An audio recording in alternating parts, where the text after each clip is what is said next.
From Lagos, the nation's commercial capital, this is the News at 10. Live from Channels Television. Reporting tonight, Olumide Macaulay.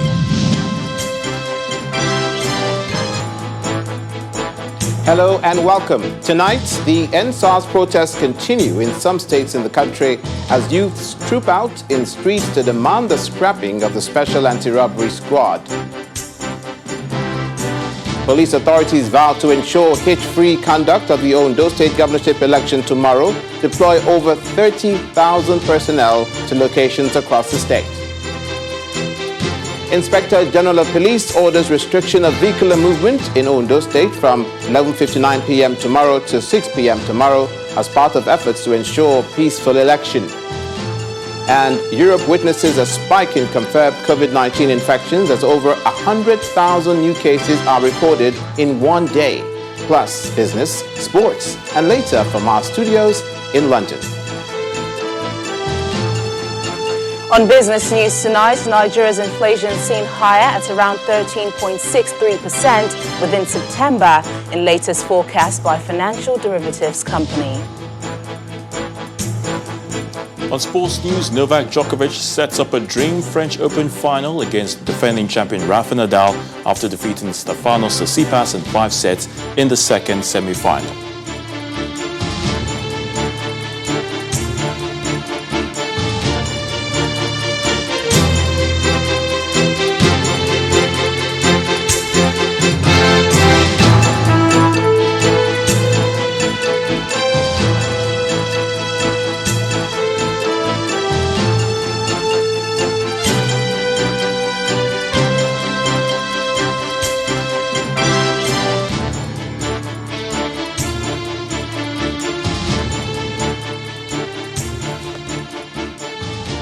Protests against the activities of the Special Anti-Robbery Squad continues today in the nation's commercial capital, Lagos, with no let-up. The protesters converged on the premises of the Lagos State House of Assembly at Alausa, calling for the immediate dissolution of the squad. The Lagos State Deputy Governor, Mr. Femi Hamzat, who addressed the protesting youth, condemned the actions of the SARS officials.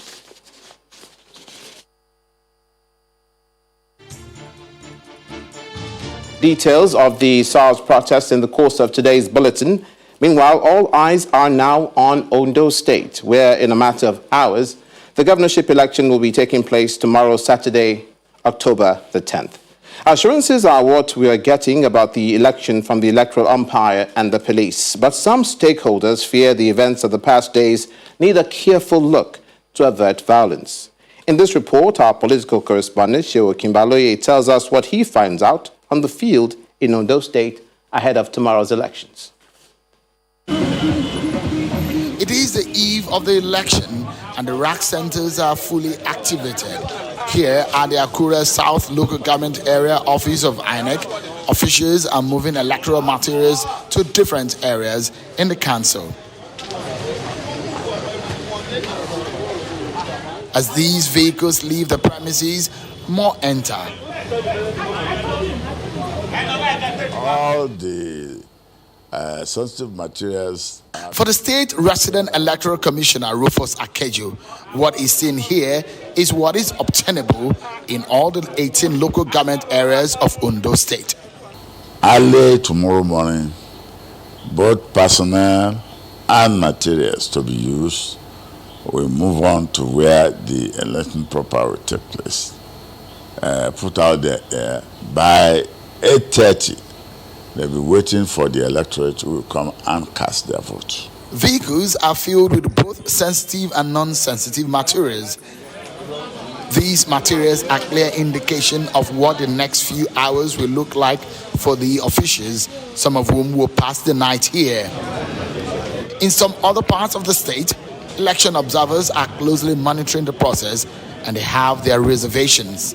Despite INEC assurance that is ready and capable to conduct free, fair, and credible governorship election in Ondo State, a cross-section of public and potential voters are still holding INEC with apprehension and suspicion to walk his talk and fulfill promises made. People's anxiety is a product of their past disappointing experience of late arrival of INEC officials and materials, especially in riverine areas of the state. The clock ticks and the election day beckons. The people of Ondo State will have the opportunity they've been waiting for to elect the governor that will govern them for the next 4 years. From Akure, Seun Okimaloye, Channels Television News. Meanwhile, it's the eve of the Ondo State governorship election, and security preparations appear to be in top gear with police deployments to different locations. There's also last-minute shopping by residents who are looking forward to free, fair and credible elections. And ahead of the poll, vehicular movement in Ondo State is to be restricted just before midnight till 6 p.m. tomorrow, when the exercise will have been concluded. The order comes from the Inspector General of Police, Mohammed Adamu, as part of efforts to ensure effective coordination of public order and safety around the election. In a statement, the Force Public Relations Officer, Frank Mba, explains that the IGP's order is aimed at preventing troublemakers from circulation of illicit arms and hard drugs, movement of political thugs from neighboring states, and disruption of the electoral process. Now, the IGP also asked Ondo State residents to go out in their numbers and exercise their franchise with an assurance that adequate security arrangements have been made for the election. He, however, warns that anyone who engages in ballot box snatching or vote buying or selling or hate speech and any other act capable of compromising the electoral process will be brought to justice.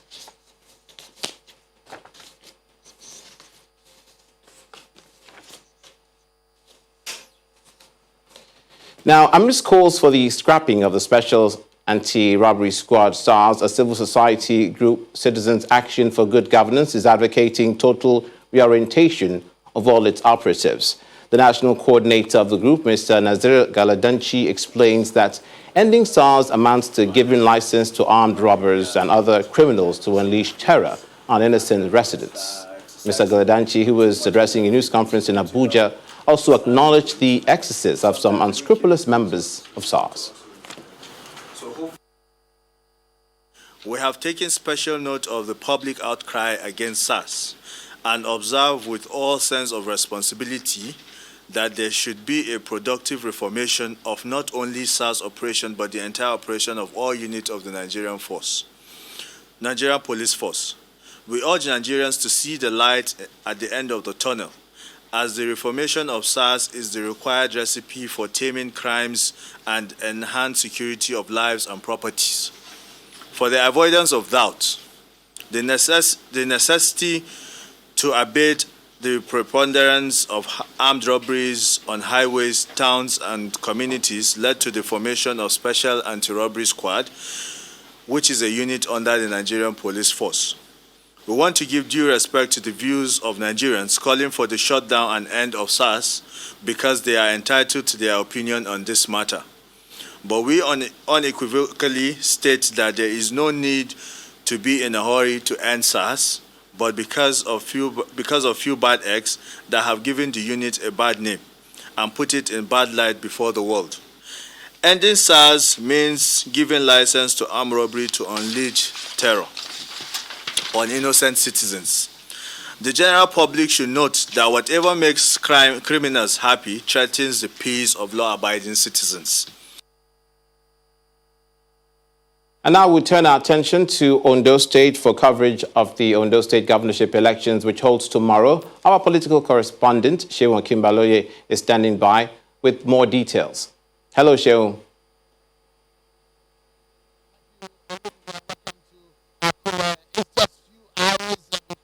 This election, and just few hours also before every perimeter of Ondo State is shut down. The curfew will start effectively by midnight of Saturday, and of course it will end at 6 p.m. of Saturday. An election is expected to commence at 8:30 a.m. and end at 2:30 p.m. But This one thing that is very critical and important in this election, and it's the fact that Ondo State is very critical geographically. And when we wonder why the curfew might be important for this exercise, based on what the Inspector General of Police has said, that the curfew will help to disallow any kind of illegal movement of arms and ammunition, movement of thugs for this election. And so Ondo State is somewhat like a passageway to several states. It borders several states from Oshun to several states, about 4 or 5 states that it borders. And so it's important also in the area of the fact that in the past weeks, there have been series of pockets of violence, and a lot of people are anticipating that tomorrow will come without any kind of glitch in terms of security. But what about the election? Some of the conversations that we've had with INEC officials and some of them in their top officials of INEC have told us that there will be a firmer implementation of COVID-19 protocols, especially the use of face mask. It's not compulsory to have the medical or the surgical face mask. Any face covering will do, but they said they would not allow anyone in the inner queue to go on the queue without a face mask. So they said they will make sure that face mask is important for tomorrow's election. No face mask, no voting tomorrow. One thing again is that some of the procedure we saw in Edo governorship election hasn't yet changed. It perhaps will remain the same going into tomorrow's election. For example, the use of the Z-pad and the INEC, the portal for that Z-pad, and when results are going to be collated. These are some of the protocols and procedures that we are hoping INEC will improve from what we saw in Ondo. The police has boasted to Nigerians on channels television saying that they will ensure that what we saw in Edo, it's an improved version that we will be seeing tomorrow. It's just few hours, and the people of Ondo State will have that opportunity to choose between almost 19 candidates that are on the ballot tomorrow who will be the governor for the next 4 years.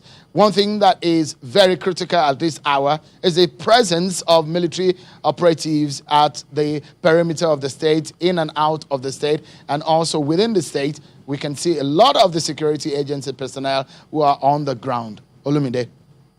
Sheung, tell us about the sense of anticipation amongst the residents of Ondo State. How are they taking this last-minute 11th hour preparation for the elections tomorrow?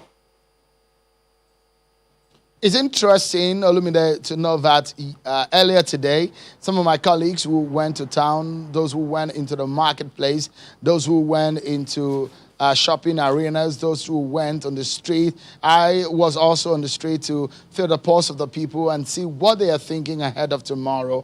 As expected, there's been a lot of talks about violence. So this is one thing on the lips of everyone. But with the presence of security operatives that we've seen so far, close to 40,000 officials have been deployed. About 36 or 37,000 security agents have been deployed for this election. 11 commissioner of police, a DIG and an AIG for this election. It's an enormous deployment, and that should settle the minds of those who have fears for some of the issues of violence. But they are anticipating, it does look like what we expected for a democracy, that election is the festival of any democracy, is what is playing out. The anticipation, the anxiety, it is expected, and we're hoping that people will come out en masse. Note that there hasn't been any time that people in Ondo State have turned out over 40% of the registered voters.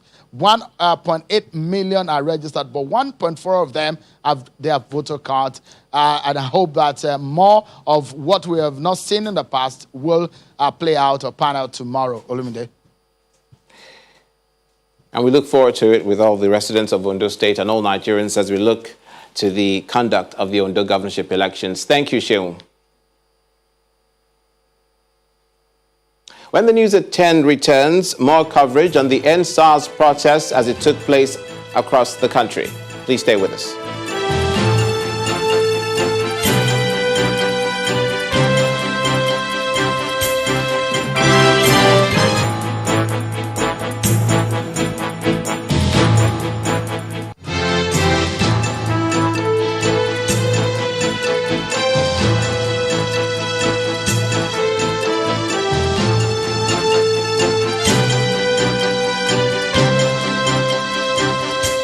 Welcome back. If you've just joined us, you're watching the news at 10, live on Channels Television, Lagos. A reminder of our top stories.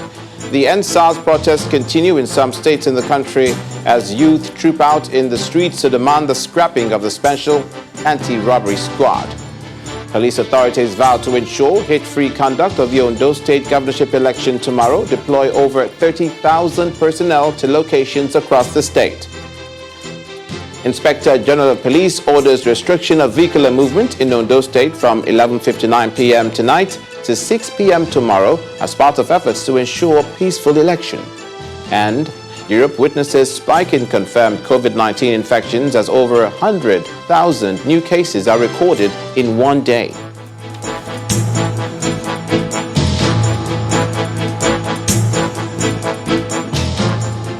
Protests against the activities of the Police Special Anti-Robbery Squad, SARS, continued today in the nation's commercial capital, Lagos, with no let-up. Now, the protesters converged on the premises of the Lagos State House of Assembly at Alausa, Ikeja, calling for the immediate dissolution of the squad.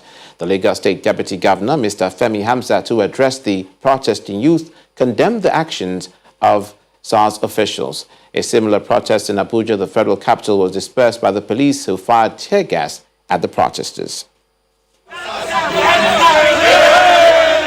It's day 3 of the End SARS protest, Friday, October the 9th. Young people from different parts of Lagos singing and chanting with one message: end the Special Anti-Robbery Squad. Their cry in the past days has been hinged on the allegations that SARS operatives indiscriminately extort and shoot innocent people, especially youths, without cause.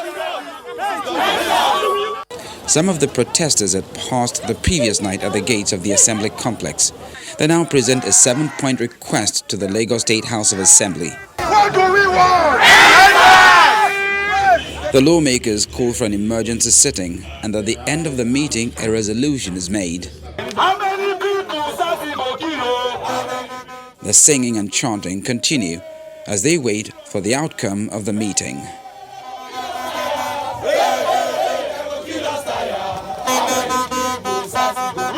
Some dancing too. The Deputy Governor, Femi Hamzat, arrives to address the protesting youth. The message is clear. You cannot stop the job of police officers. They have a job to do in the society. But we are saying that whoever is responsible for maiming should be arrested and prosecuted. It sends a message that in doing your job, you cannot unjustifiably hurt another person. That's it. But they appear not convinced.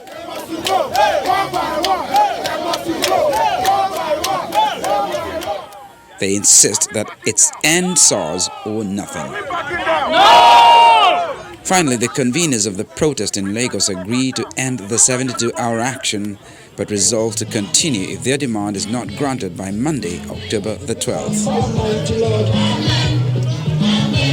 In the nation's capital, Abuja, an attempt by some youths to stage a protest is frustrated by the police, who disperse the gathering with tear gas and shooting into the air.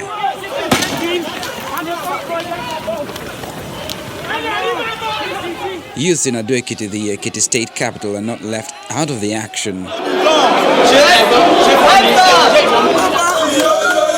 In the Oyo state capital, Ibadan, the youths answer the call once more. From the University of Ibadan, they marched to the state government house, where they refused to be addressed by the Commissioner for Youth and Sports, Mr. Sheon Fakorede, who reportedly came out to receive them. Some of the protesters bear their minds on their demands. 17 of us, they took us to Dugbe SARS office. They collected all our wristwatch, all our phones. When we got there, they said that we are armed robbers, and each one of us, we have to pay 300,000 naira. I tried to show them my ID card, they collected and they break it immediately. Given the resolve of these youths, it appears the coming days may see more of them in the streets as they continue to express their displeasure over the activities of the police special anti-robbery squad. Meanwhile, youth across the country have been taken to the streets as well for 3 days running in protests against the unprofessional conduct of the Federal Anti-Robbery Squad, SARS. Now, protest walks also took place in some major cities, including Abuja, Owerri and Ilorin, coming days after the Inspector General of Police issued a directive modifying SARS operations. This next report captures the other End SARS protests across the country. The demand by Nigerians for an end to the Special Anti-Robbery Squad has been a long-drawn battle, with #EndSARS campaign trending now and again. However, the trigger of the latest round of protests is a video that went viral on social media recently, showing some people chasing a SARS vehicle after a man was allegedly shot and thrown out of the police vehicle.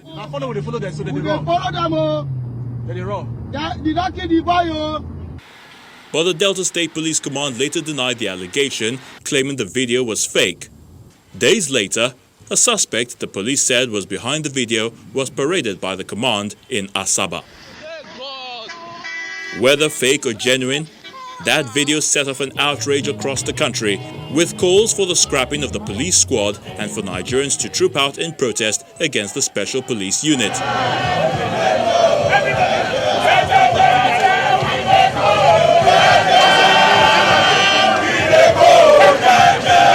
That call was not ignored, as youth began marching in the streets of several cities across the country, demanding an end to SARS. Lekki Phase 1 was the point of convergence in Lagos on Thursday, October the 8th. Yes! End SARS! End SARS! End SARS! Enough is enough! Celebrities Fowles and Runtown led the protest from there to the government house at Marina. They were accompanied by men of the Nigeria Police. Now you can't tell the difference between SARS and armed robber. They have no uniform for identification. First of all, you can't approach someone that you're trying to protect when you're not able to identify yourself and you're not wearing uniform. We are saying end SARS now because the system is not working. We know what they're doing on the road. They're not on the road to solve any crimes. They're on the road to take money from people. They're on the road to find who their next victim is going to be, who they're going to take to the station, who they're going to extort money from. A representative of the Lagos state government also addressed them, assuaging their fears before they left.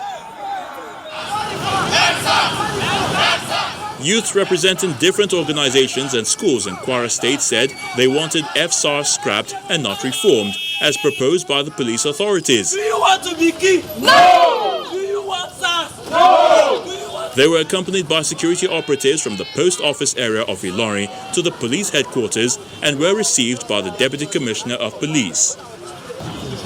Your petitions are well noted, documented, forwarded to the Commissioner of Police, Kwara State Command, who will in turn forward it to the Inspector General of Police to look at it and take deep and proper action. From the police command, the youth moved to the government house where they lamented the killings by SARS operatives. The calmness that characterized the protests in Lagos and Kwara states was absent in Imo State. Everybody back! The protesters were dispersed with tear gas by the officers of the Imo State Police Command. In the process, the divisional police officer of Oji Division pulled out his gun at the protesters.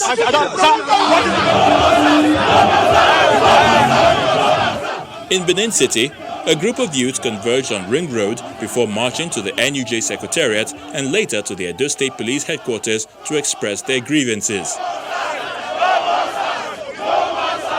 Our people are not even afraid of armed robbers. They are now afraid of the police that are supposed to maintain law. It was banned 2017, 2018, 2019, 2020, but now we are saying end to SARS. The protesters also hit the streets in the nation's capital, Abuja. Besides the placards calling for the end of SARS, their chants included a demand to see the Inspector General of Police. The force PRO was on hand to address them. Regardless of the current situation, it now remains to be seen whether the demands of the protesters to have the Special Police Unit, SARS, outrightly ended are met. Now the End SARS protest has caught the attention of the President Muhammadu Buhari, who has ordered the Inspector General of Police to conclusively address the concerns of Nigerians regarding the excesses of the Special Anti-Robbery Squad and ensure erring personnel are brought to justice. The President confirmed in a tweet on his verified Twitter handle that he's met with the IGP on the matter. He says, "Our determination to reform the police shall never be in doubt. I am being briefed regularly on the reform efforts ongoing to end police brutality and unethical conduct and ensure that the police are fully accountable to the people." While appealing for calm, the President says he'll continue to support the vast majority of men and women of the Nigeria Police Force who are patriotic and committed to protecting the lives and livelihoods of Nigerians.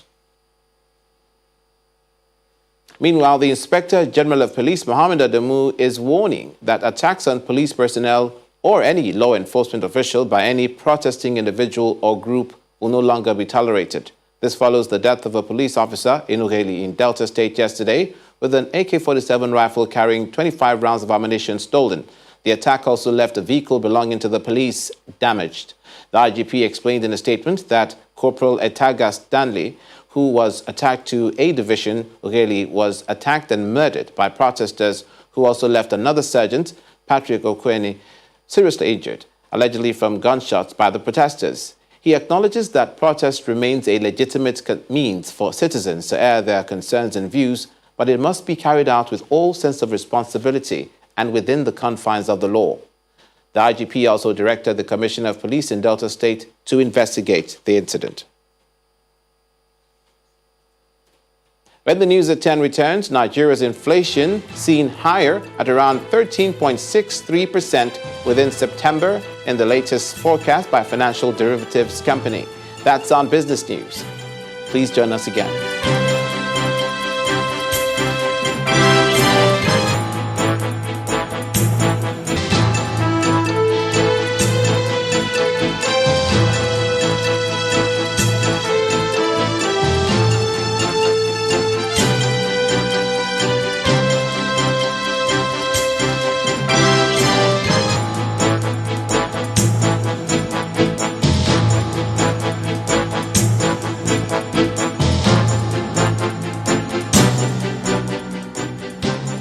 Welcome back to the courts. Convicted serial killer Gracious David West has been sentenced to death by hanging in Rivers State for crimes committed between July and September 2019. Trial judge Justice Adolphus Enebeli handed down the judgment after finding David West guilty of murder and attempted murder. One of his victims who survived the attack was not available at the trial, and authorities say her whereabouts are unknown despite being asked not to leave Rivers State. Police say David West also confessed to the murders of 6 other women in hotel rooms across the country, but he was not charged owing to lack of evidence in those cases. The pattern of the murders point to a serial killer, as he had sex with his victims before binding and strangling them to death.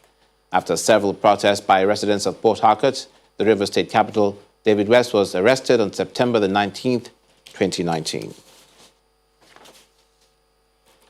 The Lagos State government has granted pardon to actress Funke Akindele and her husband, Abdul Rashid Bello, for offenses related to disobedience of COVID-19 lockdown regulations. According to the Director, Public Affairs, Ministry of Justice, Mr. Kayode Oyekami, he noted that the couple were granted pardon because they were non-custodial convicts.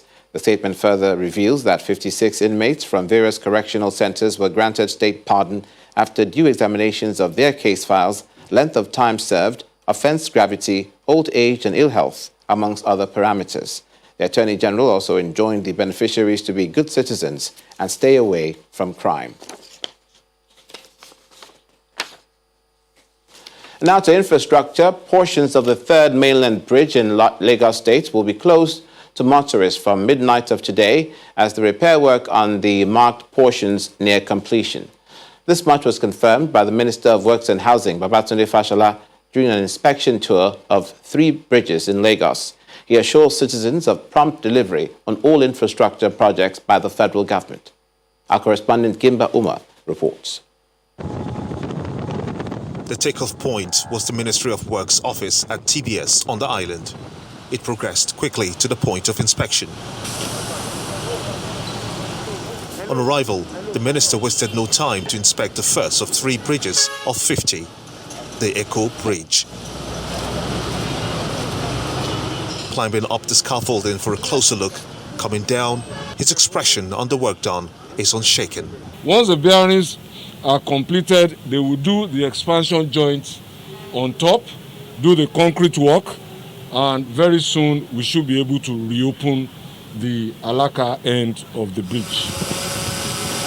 While the Echo Bridge is sure to meet its completion deadline, fixing the expansion joints, the bearings that were removed has set the project at 83% completion.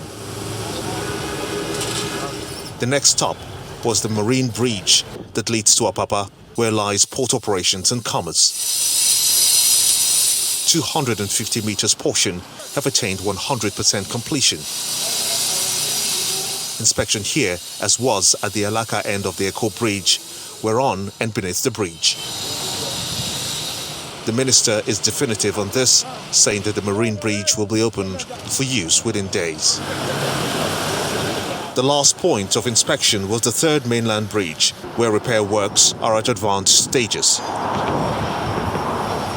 5 points, all braced, will be cast with concrete, we are told, amongst other details. This section of the bridge between Adeniji Adele and Adekunle, which links you to Yaba, from Friday midnight, as you have heard from the controller, up to Sunday midnight. So by Monday, the diversions that you are used to will return. I'd like to plead with the devotion to endure for these 48 hours. It is for our benefit, and just after Sunday, it will be open for traffic on Monday.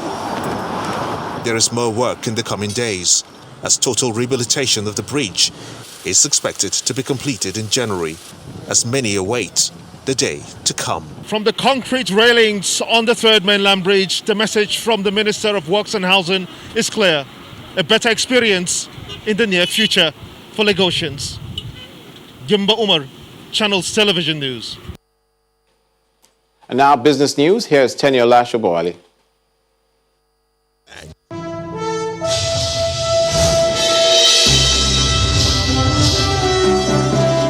Thanks a lot, Olumide. Welcome to Business News. Nigeria's inflation is expected to climb higher between the range of 13.56 to 13.63% in September. That's according to economic research and advisory firm Financial Derivatives Company. In its latest projection, FDC attributes the expected increase to a further build-up in inflationary pressures in both the food and non-food baskets, supply chain disruptions, flooding and security challenges, as well as money supply saturation. At the same time, the company's think tank expects all other inflation sub-indices are to move in tandem with headline inflation, while food inflation is projected to rise for the 7th consecutive month to 16.54% in September, in spite of the harvest season. The Nigerian Postal Service has inaugurated surveillance teams in major post offices across the country as part of efforts to check the activities of fraudsters who use post office to carry out dubious business transactions. This comes as the country joins the rest of the world to celebrate this year's World Postal Day. The Postmaster General of the Federation, Ishmael Adewusi, who made this known today in Abuja, says scanning machines stationed at the International Mail Processing Center in Ikeja, Lagos, was detecting volumes of outbound posted materials containing prohibited items such as fake local and foreign currencies, forged checks, international passports, money orders, among others. The NIPOS boss, who also unveils compendium of postage stamps, says the surveillance teams are to oversee the processing, bagging and dispatching of both local and international mail items. The Manufacturers Association of Nigeria is calling on the federal government to see to the end of disparity in electricity tariffs reported by its members across the country. In a statement released today, the Manufacturers Association President, Mansa Ahmed, says the electricity distribution companies have failed to regularize the tariffs, causing an uneven ground for its members. It maintains that the tariff difference can be as high as 25%, thereby leading into an imbalanced competitive environment for manufacturers. Mr. Ahmed states that in the event where the disparity has to be maintained due to the difference in commercial activities, then government should intervene with the establishment of an equalization fund as provided in the petroleum sector to support discos with smaller number of customers. Over to the currencies market now, where the Naira strengthened by 1.8% to 457 Naira against the US dollar at the parallel segment of the foreign exchange market, but ended flat at 385.83 against the currency at the investors and exporters window. At the forwards market, the Naira strengthened across the 3-month, 6-month and 1-year contracts against the dollar, up by 0.1%, the 387.65, 0.2%, the 389.90 and 0.6% to 397.39 accordingly. On the other hand, the 1-month contract was flat at 386.39 to the dollar. Meanwhile, analysts say despite the central bank's stronger commitment towards exchange rate unification, they expect the Naira to depreciate further in the medium to long term on the back of the widening current account position as well as currency mispricing. Nigeria's stock market closed Friday's trading session still in the red following persistent profit-taking on high-value equities by investors. Layo Adegoke tells us more.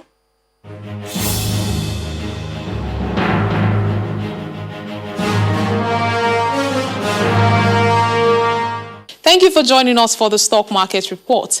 The unpredictable nature of the equities market came into reality at the close of today's trading session as the bears maintained their position for a third consecutive day within the week. Contrary to expectations for a quick rebound, the market's benchmark index recorded yet another drop, this time by a wider 0.46% margin against the 0.31% loss recorded on Tuesday due to more profit taken on Dangote Cement, GT Bank, FBN Holdings, and 22 other stocks. However, traders say there is no need to panic over the sell pressure as investors are still taking advantage of recent gains, which came unexpectedly, while the outlook for the market's performance remains positive. Meanwhile, a broader picture of today's activity shows that the volume of equities transactions was lower by more than 40% against Thursday's session at 384.14 million units in more than 5,700 deals. The market's attention will now focus on third quarter earnings seasons, which is expected to commence from next week, and this will determine what direction the market takes within the month. That's the stock market report. I'm Layo Adegoke.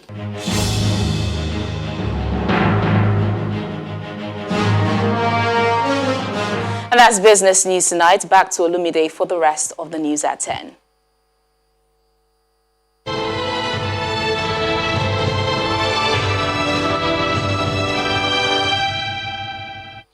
Thank you, Teniola. As part of efforts at mitigating the effects of COVID-19 on citizens and the economy, the federal government has secured a $750 million World Bank loan over a period of 2 years to fund a national program that will address these needs. Tagged the Nigeria Cares NCares program, the Minister of State for Budget and National Planning, Clem Agua, says the combination of the loan and the Government Intervention Fund will help businesses, help farmers and the vulnerable to cushion the effects of COVID-19.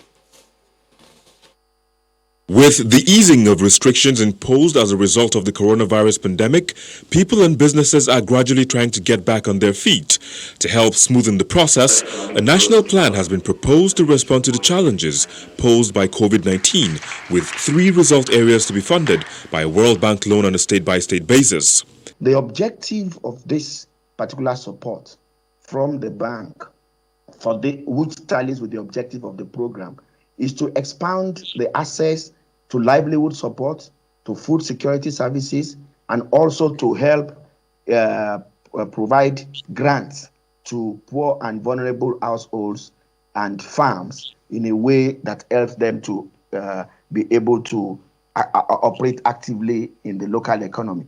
The Minister of State for Budget and National Planning says the loan will be used judiciously for programs that are in tandem with the priorities of the government as captured in the Economic Sustainability Plan. It's a statement of fact that the only way to beat recession is to spend out of it.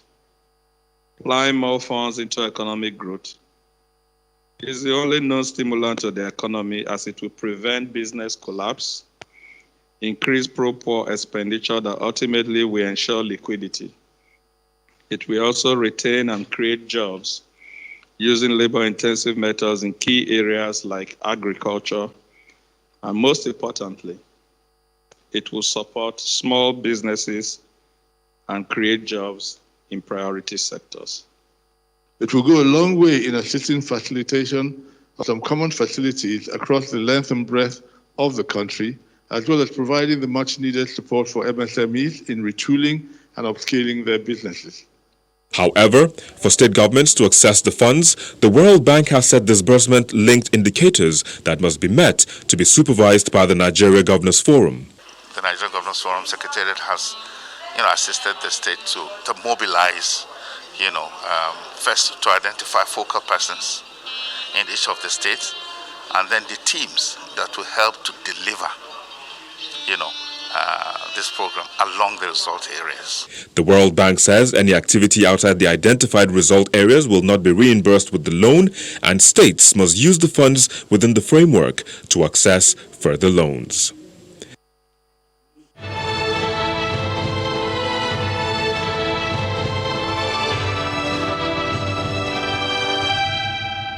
To the foreign scene, Europe has seen more than 100,000 new COVID-19 cases in a day for the first time since the pandemic began. Russia has reported its highest daily cases since May, and in the UK, estimates suggest between 1 in 170 and 1 in 240 people you meet in the street has the virus. The World Health Organization says European governments must take decisive action to shut down transmission of coronavirus, including by curbing mass gathering to avoid more painful lockdowns. Here's Simon Pusey with more international news and around the world in 5. Good evening and welcome to the Channel Studios here in London with your international news around the world in 5. The 2020 Nobel Peace Prize has been awarded to the United Nations World Food Programme for its efforts to combat hunger.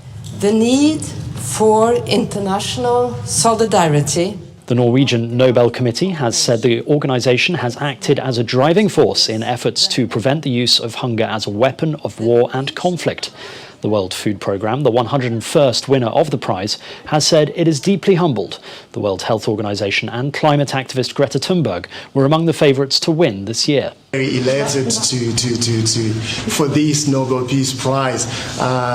The World Food Programme does so much across the globe in about 83 countries, and we're so elated. We hope this will be even more fuel for a bunch of very dedicated humanitarian aid workers who work in some of the hardest to reach areas in very difficult circumstances.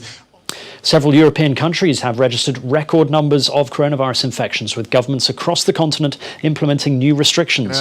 The Spanish government has ordered a 15-day state of emergency to bring down virus infection rates in the capital after a court overturned a partial lockdown imposed a week ago. Madrid and 9 nearby cities will see restrictions on movement enforced. The capital has been at the centre of a political row, with the centre-right city authorities challenging the socialist government's demands. Meanwhile, France has imposed tighter restrictions in 4 more cities with high infection rates. Lyon, Lille, Grenoble and Saint-Étienne will become zones of maximum alert from Saturday. Bars and restaurants will have to close, as they did in the capital Paris earlier this week and Marseille last month. Elsewhere in the world, COVID-19 cases in Nepal have passed 100,000 and are rising at a faster rate than both Pakistan and Bangladesh, which have far larger populations. Nepal's biggest city of Kathmandu and its surrounding areas account for more than 1/3 of all infections. US President Donald Trump has completed his course of treatment for coronavirus and can return to public engagements from this weekend. That's according to his physician. I just saw the doctors today. They think I'm in great shape. Sean Conley has said the president has responded extremely well to medication and has remained stable. Trump has said he will probably take another COVID-19 test and hopes to hold a rally over the weekend. It comes after the president announced that he won't take part in a virtual debate with his Democratic rival Joe Biden. 4 people abducted and detained in Mali, including 75-year-old French charity worker Sophie Petronin and ex-Malian opposition leader Soumali Cissé, have been released. Petronin, who was seized in December 2016, was the last French citizen to be held hostage anywhere in the world. 2 Italian nationals were also freed, that's according to the Malian government. The release was part of a prisoner swap for more than 100 jihadists believed to be affiliated to Al-Qaeda. The Malian presidency has not revealed how it was able to free the hostages. I would like to thank the Mali authorities for everything they've done. The French government also, which apparently helped as well. I've spent almost a quarter of a century in the north of the country to help children in the fight against malnutrition. Catalan separatists have taken to the streets of Barcelona to protest against Spain's King Felipe and Prime Minister Pedro Sanchez's visit to Barcelona for an economic conference. Chanting slogans against Spanish royals and holding signs reading "Catalonia does not have a king," protesters burned posters with the king's picture. Catalonia's separatist drive has dominated Spanish politics for years, especially since the Regional Assembly made a unilateral declaration of independence in October 2017, following a referendum declared illegal by judges. And finally, a prodigy pianist with a difference. That's because this French concert pianist is just 6 years old. Guillaume Benolil has already been selected to perform on stage in a concert after winning 2 prizes in the Grand Prize Virtuoso competition. He picked up first prize in the Young Musician category and a special prize in the Exceptional Young Talent category. His parents realised he had a perfect musical ear from when he was just 1 year old and would play with the piano keys at home. And that's your international news around the world in 5. Now back to the Channel Studios in Lagos. Thanks, Simon. That's a child musical genius. Now, sports news is up. Here is Ayotunde Balogun.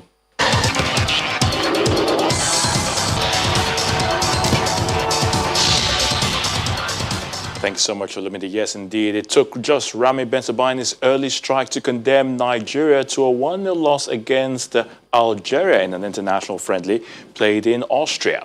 The Borussia Mönchengladbach defender probed in from close range in the 6th minute after the Super Eagles failed to clear their lines following a corner kick. The Super Eagles will wrap up the international break against the Carthage Eagles of Tunisia next Tuesday. And that's sports news. I'm Ayotunde Balogun. It's back to you, Olumide.